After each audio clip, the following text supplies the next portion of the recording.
Okay, today we're gonna do a quick shrimp peeling tutorial. I know most of you are buying your shrimp already cleaned and deveined. I really encourage you to get them whole. They're gonna be fresher and more delicious. So we're gonna rip the head off. Now when you see these guts, you might think, ooh, gross, but this is actually a great indicator of the freshness of your shrimp.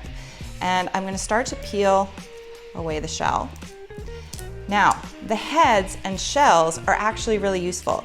You can clean them just in some cold water and freeze them and then use them next time you're making a seafood stock. I'm going to serve these shrimp whole, so I'm gonna leave this little piece of tail on, okay?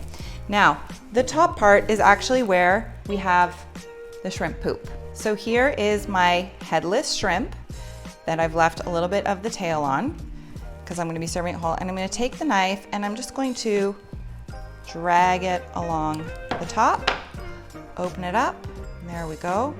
Remove the digestive system. Nice and easy, okay? Now on the bottom, we have what is called the vein.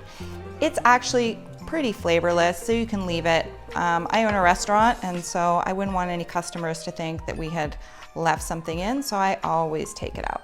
But if I'm eating at home, I'll leave it in. There we go. And so then we have our perfectly clean shrimp. Okay, so with our clean shrimp, I'm gonna show you a great seafood appetizer that you can throw together when you have people coming over. The secret is something that I call heaven in a jar. This is raw garlic with vegetable oil that we've blended. I use this in everything in my kitchen. It smells amazing. So I'm gonna take my shrimp and I'm gonna put it on this tray. And I'm gonna also use some fresh mahi-mahi that I have to make it sort of a really nice seafood appetizer that you can serve on crackers when you're entertaining. So I'm gonna cut the fish up into some slices. I love a nice big chunk of fish on a cracker. So I'm gonna put this on the tray. I'm gonna pour on some of my heaven in a jar, all that raw garlic. I like to use vegetable oil because it has a high burning temperature. I don't use olive oil much for cooking. I use it more as a top note flavor. And then I have this rosemary. This is dried rosemary. Now, rosemary is not a flavor that many people think of when they think of seafood, but it's actually a combination that I love. So just breaking up this rosemary, putting it on here. Also putting on a little bit of salt. This salt happens to be rosemary salt.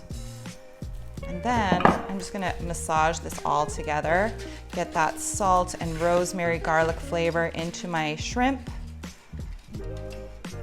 and lay out my pieces of fish. And then I'm gonna put this in the refrigerator until my guests arrive. When the doorbell rings, I am going to pop this into the toaster oven. 10 minutes in the toaster oven, my house will smell of garlic and rosemary, just enough time for me to welcome my guests and get them a drink. And then, depending on your guests, mine tend to love some heat, some spicy heat, you can sprinkle on some additional spicy salsa. And so next time you're entertaining, quick, easy recipe and appetizers are served.